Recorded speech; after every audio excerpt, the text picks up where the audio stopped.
Section 4. You will hear part of a lecture for business students about business values. First, you have some time to look at questions 31 to 40.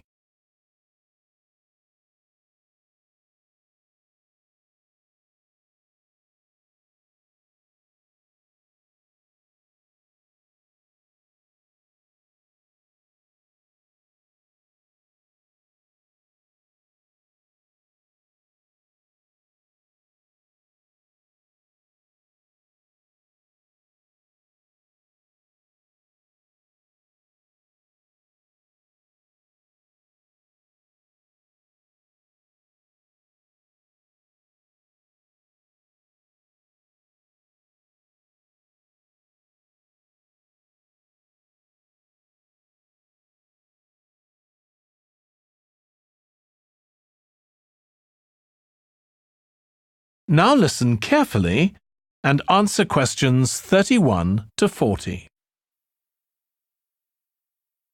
In public discussion of business, we take certain values for granted.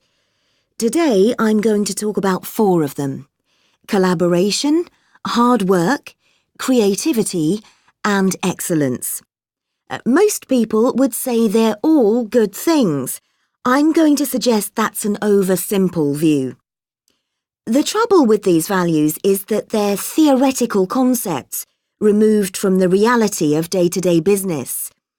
Pursue values by all means, but be prepared for what may happen as a result. They can actually cause damage, which is not at all the intention. Business leaders generally try to do the right thing, but all too often the right thing backfires if those leaders adopt values without understanding and managing the side effects that arise. The values can easily get in the way of what's actually intended. Okay, so the first value I'm going to discuss is collaboration. Let me give you an example. On a management training course I once attended, we were put into groups and had to construct a bridge across a stream, using building blocks that we were given. The rule was that everyone in the team had to move at least one building block during the construction. This was intended to encourage teamwork. But it was really a job best done by one person. The other teams tried to collaborate on building the structure and descended into confusion, with everyone getting in each other's way. Our team leader solved the challenge brilliantly. She simply asked everyone in the team to move a piece a few centimetres to comply with the rule, and then let the person in the team with an aptitude for puzzles like this build it alone. We finished before any other team. My point is that the task wasn't really suited to team working, so why make it one? Teamwork can also lead to inconsistency, a common cause of poor sales. In the case of a smartphone that a certain company launched, one director wanted to target the business market, and another demanded it was aimed at consumers. The company wanted both directors to be involved, so gave the product a consumer-friendly name, but marketed it to companies. The result was that it met the needs of neither group. It would have been better to let one director or the other have his way, not both.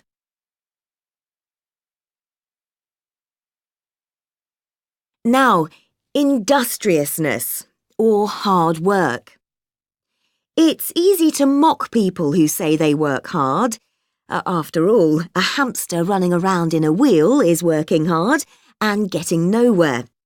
Of course, hard work is valuable, but only when properly targeted. Otherwise, it wastes the resources that companies value most, time and energy, and that's bad for the organisation. There's a management model that groups people according to 4 criteria: clever, hard-working, stupid, and lazy. Here, lazy means having a rational determination not to carry out unnecessary tasks. It doesn't mean trying to avoid work altogether. Most people display 2 of these characteristics, and the most valuable people are those who are both clever and lazy. They possess intellectual clarity and they don't rush into making decisions. They come up with solutions to save the time and energy spent by the stupid and hard-working group. Instead of throwing more man-hours at a problem, the clever and lazy group looks for a more effective solution. Next, we come to creativity. This often works well. Creating an attention-grabbing TV commercial, for example, might lead to increased sales. But it isn't always a good thing. Some advertising campaigns are remembered for their creativity without having any effect on sales. This happened a few years ago with the launch of a chocolate bar. Subsequent research showed that plenty of consumers remembered the adverts, but had no idea what was being advertised. The trouble is that the creator derives pleasure from coming up with the idea and wrongly assumes the audience for the campaign will share that feeling. A company that brings out thousands of new products may seem more creative than a company that only has a few, but it may be too creative and make smaller profits. Creativity needs to be targeted to solve a problem that the company has identified. Just coming up with more and more novel products isn't necessarily a good thing. And finally, excellence. We all know companies that claim they strive for excellence, but it takes a long time to achieve excellence. In business, being first with a product is more profitable than having the best product.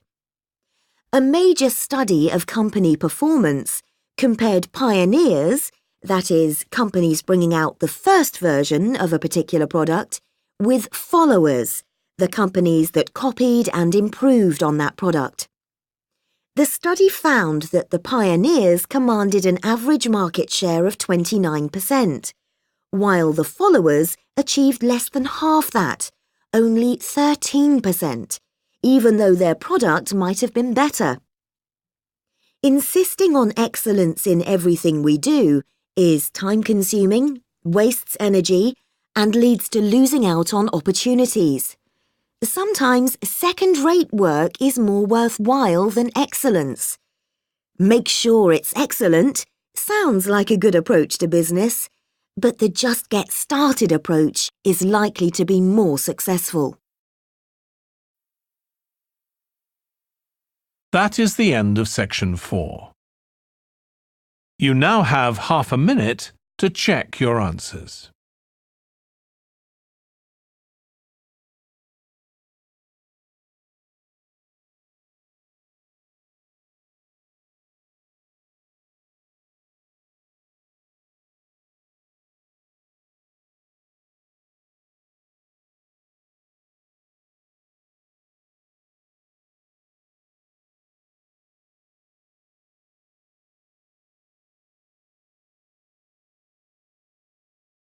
That is the end of the listening test.